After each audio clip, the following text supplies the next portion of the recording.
ગઢાદ ગામના વતની પરમાર મોહમ્મદ મેરપતસિંહ જણાવતા ખૂબ જ આનંદ થાય છે કે 16 તારીખે ગાંધીનગર જઈને આપણે રાજુભાઈ કરપડાએ જે મુખ્યમંત્રીને રજૂઆત પાણીની સિંચાઈ માટે પાણીની કરી અત્યારે વરસાદ ખેંચાવાથી મૂળી તાલુકા અને થાન તાલુકામાં બહુ તકલીફ પાણીની પડતી હતી. રાજુભાઈની રજૂઆતથી 17 તારીખે મુખ્યમંત્રી શ્રી આપણા ભૂપેન્દ્રભાઈ પટેલે પાણીના નર્મદાના પાણીની જાહેરાત કરી કે તમારા પાણીની લાઈનો ખુલી જાય છે.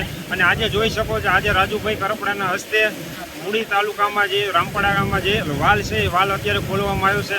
આ અત્યારે સિંચાઈના પાણી અમારે 50 થી 60 ગામમાં સિંચાઈ માટે પાણી પહોંચતું થાય એટલે ગામની દરેક ગામને પૂરતું સિંચાઈનું પાણી જળી રહી છે. પ્લસ પીવા પાણી માટેની હવે તકલીફ નહીં પડે. અને હવે જે અમુક ગામડા બાકી રહી ગયા છે તે એની અમારે ગઢાદ તાલુકા ગઢાદમાં જે આજુબાજુના ગામડા છે એ પણ વાત થઈ જાય છે રાજુભાઈના કહેવાથી કે ટૂંક સમયમાં ત્યાં પણ સિંચાઈનું પાણી સિંચાઈનું પાણી અને પીવાનું પાણી ટૂંક સમયમાં મળી રહી છે. આ તકે અમે સૌ ખેડૂતો રાજુભાઈ કરપડાનો ખૂબ ખૂબ આભાર માનીએ છીએ. છેલ્લા 5 વર્ષથી અમારા ગામમાં પાણીનું નરેન્દ્રનું પાણી રાજુભાઈ 5 વર્ષથી મહેનત કરે છે. બાકી અહીંયા ક્યાંય પાણી આવવાની કોઈ શક્યતા નથી. નર્મદા જળ નથી આવવાની શક્યતા. અત્યારે તમે જોઈ રહ્યા છો કે આ પાણી આ નર્મદાનું કેનાલનું ઉપર પાણી ભર્યું છે દુધઈ ગામમાં.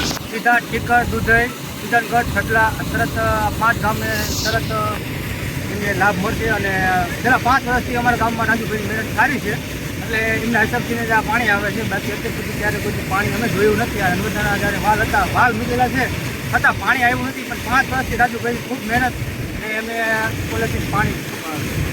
નામ સંજયભાઈ ઘનશ્યામભાઈ દલવાડી, ગામ દુધઈ.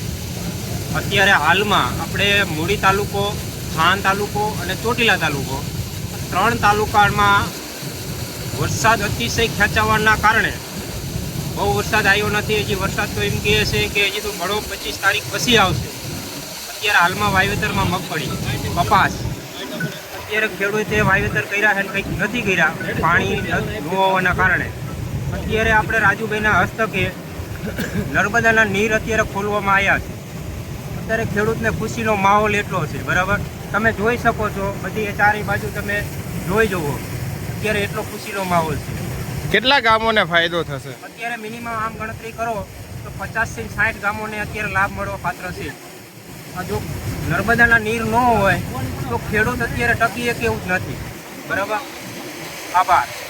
આજે મૂળી તાલુકો અને થાનગઢ તાલુકાના ખેડૂતો માટે ખરેખર ખુશીના સમાચાર છે. આજનો દિવસ ખુશીનો દિવસ છે.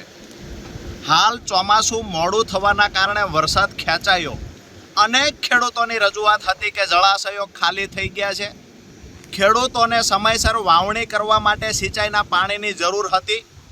ખેડૂતો સાથે પશુપાલકોને પણ ઘાસચારાનું વાવેતર કરવા માટે સિંચાઈના પાણીની જરૂર હતી. આ સમયે ખેડૂતની રજૂઆતને ધ્યાનમાં રાખી માન્ય મુખ્યમંત્રી ભૂપેન્દ્રભાઈ પટેલને રજૂઆત કરી 2 દિવસ પહેલાં. સાથે જ માન્ય મંત્રી શ્રી ઈશ્વરસિંહ પટેલને પણ રજૂઆત કરવામાં આવી. આજે હું ખેડૂતો વતી મુખ્યમંત્રી અને માન્ય મંત્રી ઈશ્વરસિંહ પટેલનો આભાર વ્યક્ત કરીશ કે અમારા મૂળી અને થાનગઢ તાલુકાના ખેડૂતોને સમયસર વાવણી થઈ શકે, પશુપાલકો ઘાસચારો વાવી શકે એના માટેથી લિંક 3 સૌની યોજનાની લાઇનમાં આજે પાણી છોડવામાં આવ્યું છે. મૂળી તાલુકાના 22 થી વધારે ગામડાઓમાં આજે પાણી પહોંચવાની તૈયારી થઈ ચૂકી છે. વાલ ખુલી ગયો છે. તમામ તળાવો અને ચેકડેમ ભરવામાં આવશે. સાથે જ થાનગઢ તાલુકાના 15 થી વધારે ગામડાઓમાં આ પાણીનો લાભ મળશે.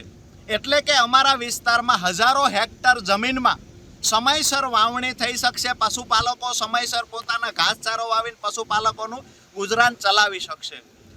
મહત્વની વાત એ છે કે મૂળી તાલુકો હંમેશા ઊંચાઈ પર આવેલો વિસ્તાર છે. થાનગઢ પણ ઊંચાઈ પર આવેલો વિસ્તાર છે.